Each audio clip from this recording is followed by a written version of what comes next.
uma vida extraordinária. Eu creio que Deus tem uma vida extraordinária para cada um de nós. Amém? Você crê nisso também? Eu creio. Você foi criado para algo muito maior do que simplesmente evitar o fracasso. Você foi criado para a excelência, você foi criado para viver a plenitude dos sonhos de Deus para a tua vida. Talvez o momento que você está vivendo não é um momento oportuno. Talvez é um momento tão difícil que está ofuscando esse sonho que você tem na tua vida, no teu coração. Mas não são as circunstâncias que definem a tua vida. O que define a tua vida é a promessa de Deus para a tua vida. Amém? Você foi criado para algo muito maior. Você foi criado para uma vida extraordinária. Inclusive na Bíblia nós encontramos a história de um homem chamado Jabes. Ele é um homem que aparentemente tinha tudo para dar errado na vida, mas ele toma uma decisão, como muitas vezes o pastor Jacó Júnior falou aqui, uma decisão de seguir em frente com a atitude certa no coração, e Deus muda a realidade e a perspectiva da vida dele. Queria convidar você a ler o texto que está em 1 Crônicas, capítulo 4, apenas 2 versos, verso 9 e 10, diz assim: Foi Jabes mais ilustre do que os seus irmãos. A sua mãe lhe dera o nome de Jabes, dizendo: Com dores o dei à luz. Jabes clamou ao Deus de Israel: Oxalá que me abençoes e amplies meu território, seja a tua mão comigo e me preserves do mal, de modo que eu seja livre da dor.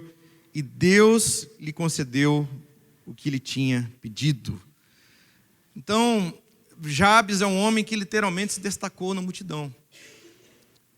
Quando nós estamos lendo ali 1 Crônicas, capítulo 4, nós começamos a ler um monte de nomes, ao todo, me parece que são cerca de 600 nomes.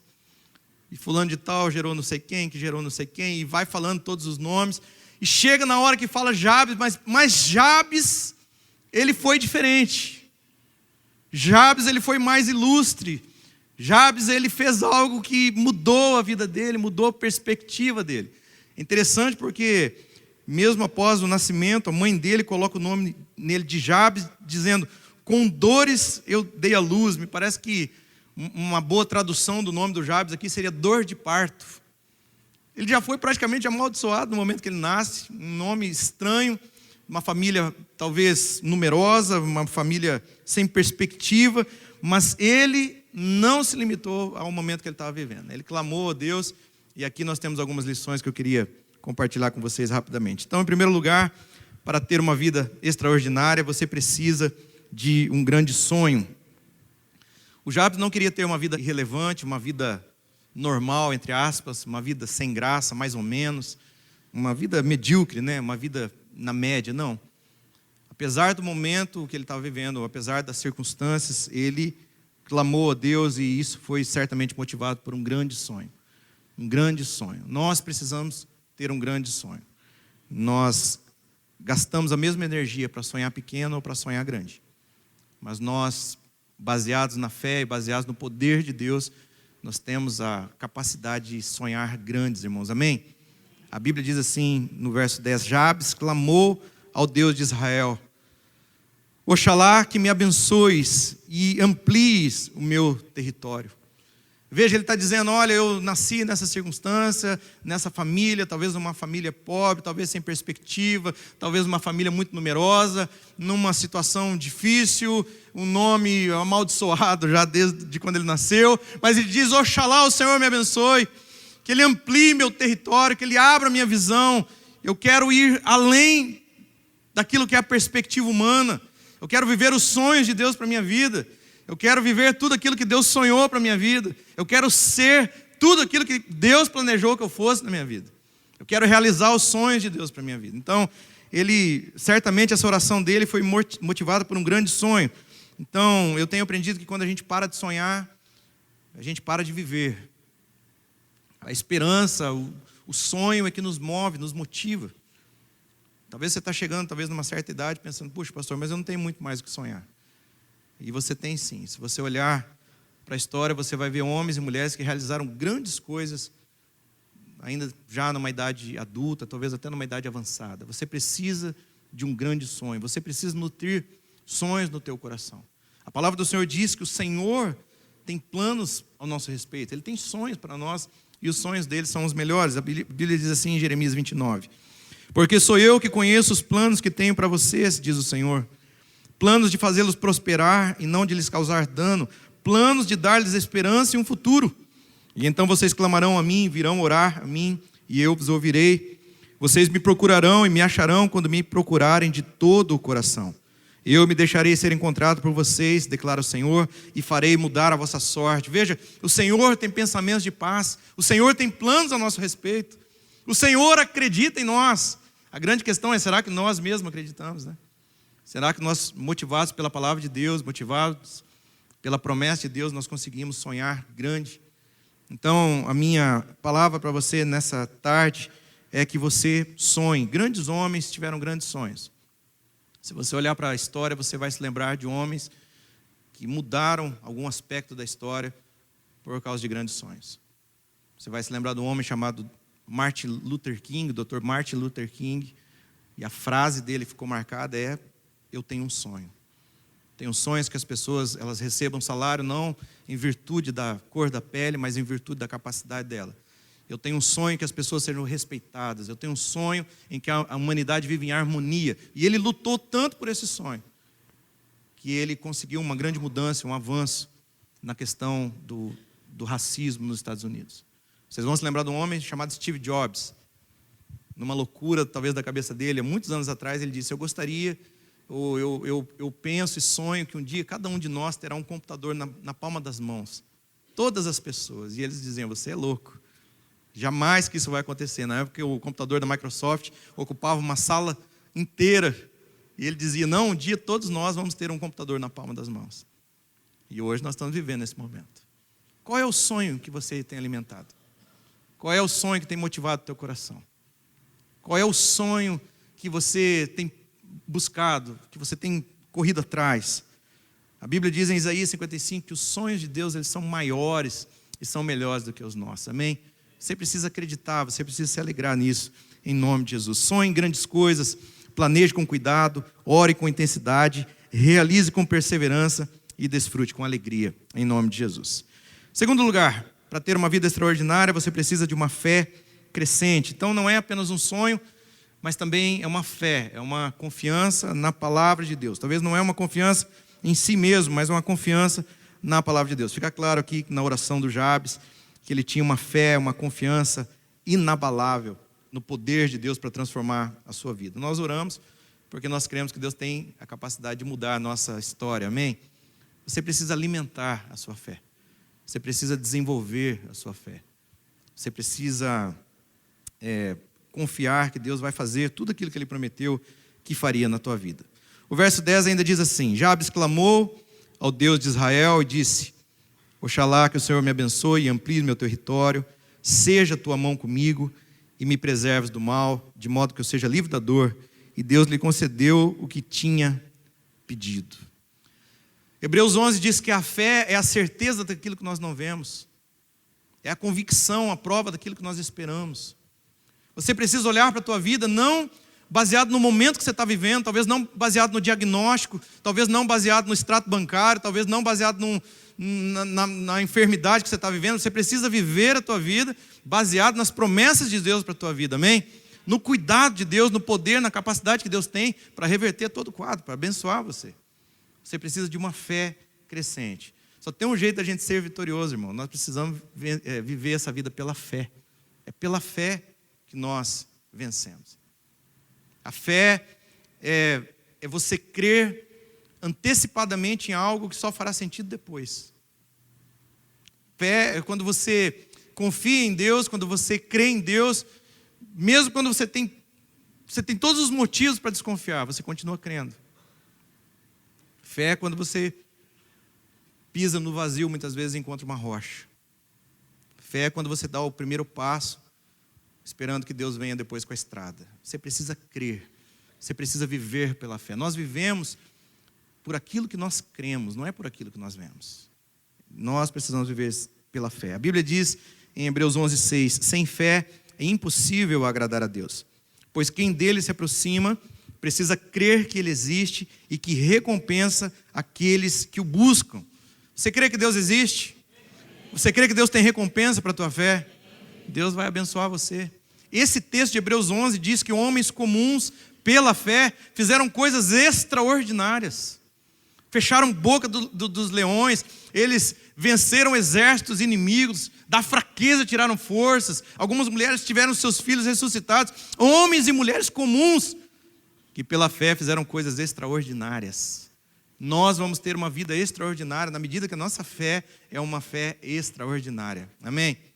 Um dos grandes pregadores, dos séculos passados, o Spurgeon, diz que antigamente eu tinha muita dificuldade para crer e confiar em Deus, mas agora eu tenho visto tantos milagres que a minha dificuldade é em duvidar dele. Quando alguém diz não é possível, eu digo não, para Deus é possível, porque para Ele todas as coisas são possíveis, amém? Então, fortaleça a sua fé, desenvolva a sua fé, invista na sua fé.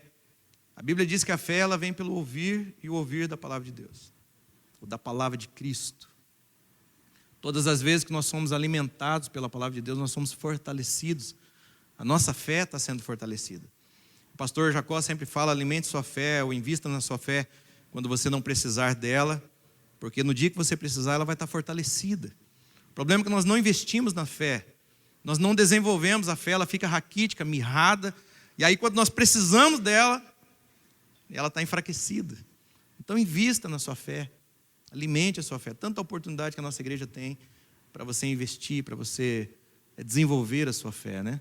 Você precisa fazer isso. A Bíblia diz em 1 João, capítulo 5, verso 4. O que é nascido de Deus vence o mundo, e esta é a vitória que vence o mundo, a nossa fé. Amém? Vamos ler isso aqui todo mundo junto? Com aquela voz profética, vamos lá? 1, 2, 3, e o que é nascido de Deus vence o mundo, e esta é a vitória que vence o mundo, a nossa fé. Você quer ser vitorioso, irmão? Amém? A vitória que vence o mundo é a nossa fé. Nós precisamos caminhar pela fé. Você vai se lembrar de muitos textos na Bíblia, onde homens, eles usaram a fé, e por causa disso as circunstâncias foram transformadas. A Bíblia diz que os discípulos estavam saindo de uma pesca frustrada, eles estavam lavando as redes, e Jesus aparece e diz, vamos para onde as águas são mais fundas, e quando ele chega naquele lugar, ele diz, agora vamos lançar as redes. E Pedro diz, olha, nós tentamos pescar a noite toda, não pegamos peixe nenhum, mas sobre a tua palavra, nós voltaremos a lançar as redes. Talvez você chegou aqui completamente desanimada, frustrada, decepcionada, talvez pensando em desistir. O meu desafio para você nessa tarde é que sobre a palavra de Jesus, você volte a lançar as redes, amém? Você volte a tentar, você volte a insistir mais, porque eu sei que aquele que começou a boa obra é fiel para completá-la na tua vida, em nome de Jesus. Terceiro lugar, para ter uma vida extraordinária, você precisa de uma oração genuína.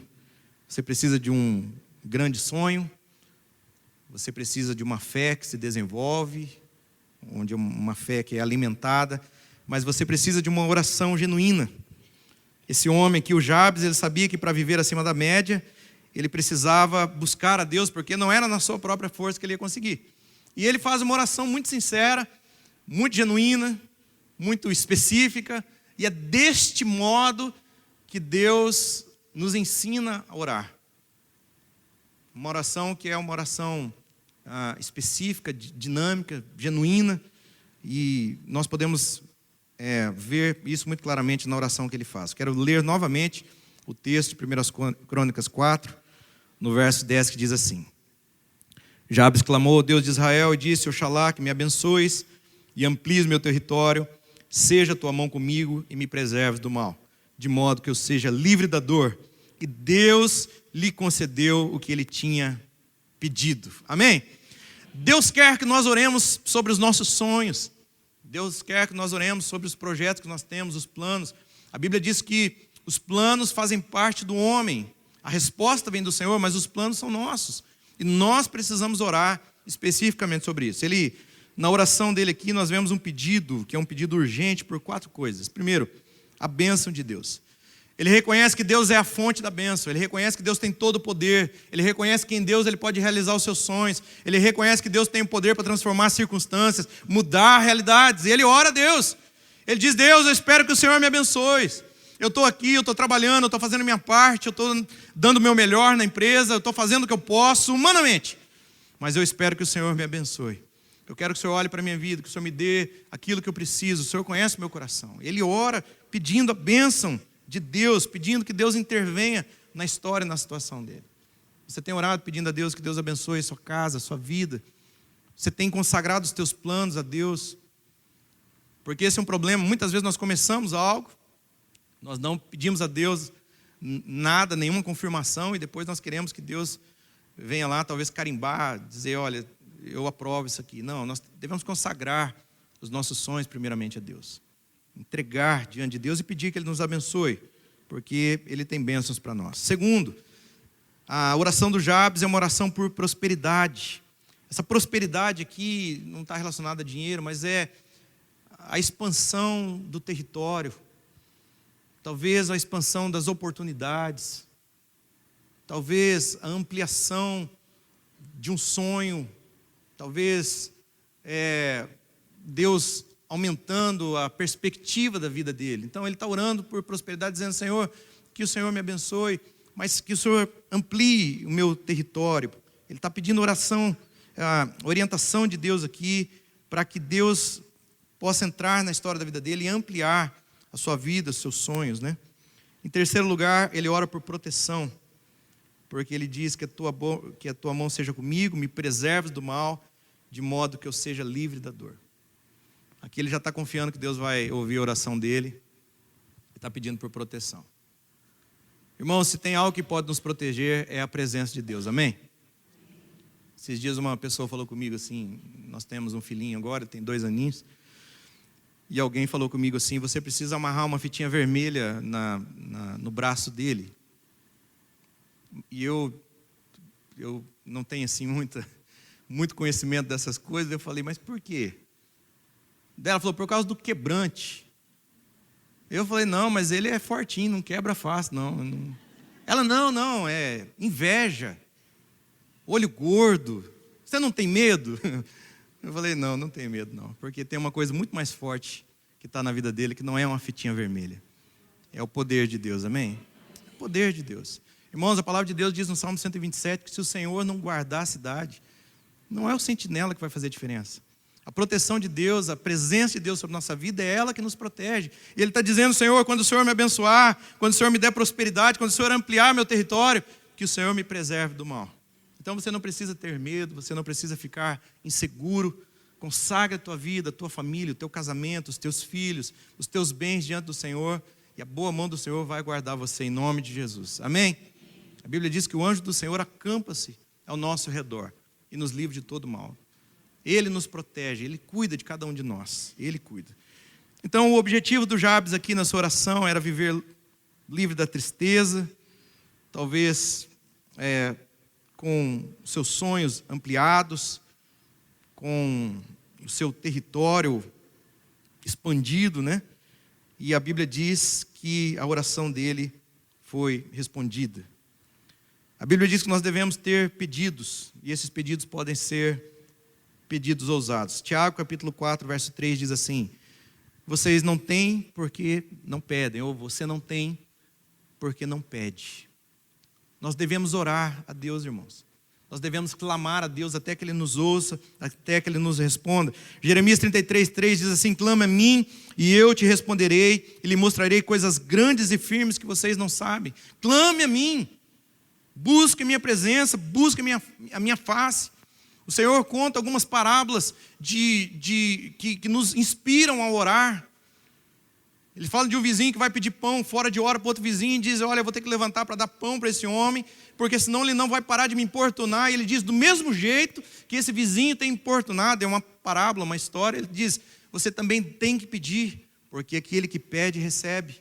O que bate, a porta é aberta, e aquele que procura, encontra. E muitas vezes nós não temos recebido, porque nós não temos pedido. Quero finalizar lendo o texto de Efésios capítulo 3, verso 20 e 21, diz assim, aquele que é capaz de fazer infinitamente mais do que tudo o que pedimos ou pensamos, de acordo com o seu poder que atua em nós, a Ele seja glória na igreja e em Cristo Jesus, por todas as gerações e para todos sempre. Amém. Amém. Não limite o poder de Deus na tua vida. Você foi criado para algo extraordinário. Você foi criado para fazer a diferença na tua geração. Você foi criado para viver acima da mediocridade, acima da mesmice. Você foi criado para viver uma vida extraordinária, irmão. Amém? Então viva pela fé, creia nas promessas de Deus, em nome de Jesus. Todas as vezes que as circunstâncias forem contrárias, você possa buscar auxílio, consolo, orientação e força na palavra de Deus. Toda a ambição que nós temos, que é de buscar talvez o controle da situação, ou buscar o controle de Deus, né, de alguma forma, é uma ambição destrutiva e egoísta. Mas toda a ambição que nós temos, que é debaixo do controle de Deus, debaixo da promessa de Deus, dentro daquilo que é o sonho de Deus para a nossa vida, você pode estar certo, que você vai trazer glória para Deus. É algo que Deus tem o desejo também de realizar na tua vida, em nome de Jesus. Se você está debaixo da vontade de Deus, fazendo a vontade de Deus, e os pedidos que você tem são pedidos que vão trazer glória para o Senhor, vão edificar a tua vida, você pode estar certo que Deus, Ele vai te honrar em nome de Jesus. Ele não desperdiça a nossa lágrima e Ele sempre leva em conta a nossa oração. Deixe Deus lhe dar um grande sonho, eleve a sua expectativa. Deus nos chamou para uma vida acima da média, Deus nos chamou para uma vida extraordinária, e Deus vai surpreender você, em nome de Jesus. Amém? Você crê nisso? Amém. Queria orar por vocês. Vamos ficar de pé? Senhor, eu te agradeço pela tua palavra nessa tarde, essa palavra que também já mexeu muito comigo na medida que eu estava estudando e preparando. E eu sei que o Senhor quer que nós tenhamos uma vida extraordinária, Pai. Nós estamos aqui nessa tarde e a partir das lições que nós aprendemos com a vida do Jabes, que é ter um grande sonho, uma fé que é uma fé crescente, e também quando nós consagramos nossa vida, nosso coração na tua presença, fazemos uma oração que é uma oração muito específica, nós estamos certos que o Senhor ouve e responde a nossa oração. O Senhor diz na sua palavra: buscar-me-eis e me encontrareis, quando vocês me buscarem de todo o coração. Nós estamos nessa tarde buscando, Senhor, buscando a tua presença, buscando o teu favor, buscando a tua graça, buscando a tua intervenção. Vem sobre nós e nos faça, Deus, em nome de Jesus, viver uma vida extraordinária, em nome de Jesus. Missionária Central de Maringá.